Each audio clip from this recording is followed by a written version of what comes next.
Et si les scientifiques avaient en fait sous-estimé le phénomène? Et si le réchauffement climatique était bien pire que prévu? C'est le résultat, en tout cas, d'une nouvelle étude qui nous interpelle ce soir. Étude de chercheurs français issus de Météo France, du CNRS ou encore du CEA. Ce sont des résultats très sérieux qui vont alimenter le futur rapport du GIEC, les experts de l'ONU. Ils ont travaillé sur de nouveaux modèles et effectivement, leurs prévisions sont bien plus pessimistes. Le pire scénario, c'est plus 7 degrés en 2100. C'est considérable. Jusque-là, on parlait de 4 degrés.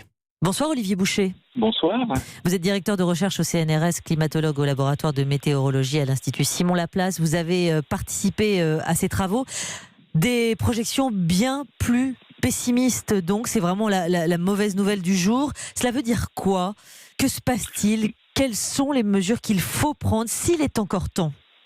Non, il n'est pas trop tard. C'est-à-dire qu'il faudra s'adapter au réchauffement climatique en cours dans les prochaines décennies, mais il faut aussi préparer le futur, préparer la deuxième partie du XXIe siècle en réduisant le plus rapidement possible les émissions de gaz à effet de serre de manière à pouvoir stabiliser ce réchauffement climatique. Dans le scénario le plus optimiste, et vous nous l'avez livré, si on donne la priorité au développement durable, on prend quand même 2 degrés.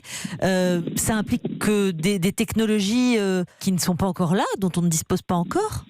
Donc le scénario qui permet de s'approcher des 2 degrés nécessite effectivement de réduire les émissions le plus rapidement possible avec des technologies qui sont là et d'autres qui ne sont pas encore là, jusqu'à atteindre la neutralité carbone d'ici à 2060-2080 et ensuite effectivement aller rechercher du CO2 dans l'atmosphère.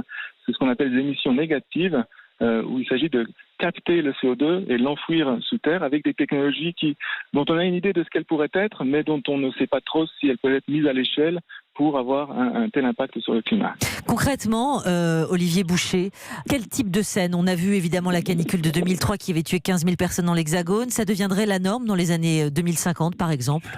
Donc on peut s'attendre effectivement à une poursuite du réchauffement, à une augmentation du nombre de canicules, à la fois donc en nombre mais aussi en intensité, à des changements dans les régimes de précipitation, en particulier donc sur le pourtour méditerranéen, un assèchement de ces régions-là, et puis aussi des précipitations plus extrêmes. Donc un certain nombre d'impacts qui vont arriver, qui sont déjà là, et qui vont continuer et auxquels il faut s'adapter.